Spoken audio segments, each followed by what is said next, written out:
Una settimana al passaggio ad ANAS di 300 km di strade provinciali. Il rispetto della scadenza, quella del 31 luglio, viene assicurato da Franco Senarega, consigliere alla viabilità della città metropolitana.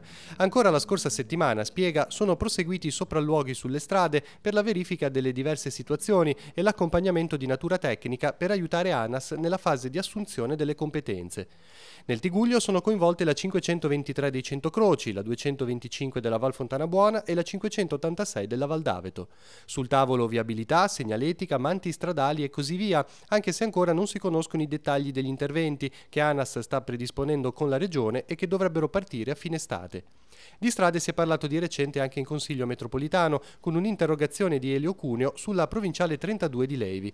Cuneo chiedeva di implementare la segnaletica così da evitare problemi come il camion incastrato al bocco a metà giugno. Richiesta accolta dalla città metropolitana, che ha raddoppiato i cartelli esistenti, installandoli anche sul lato sinistro della carreggiata.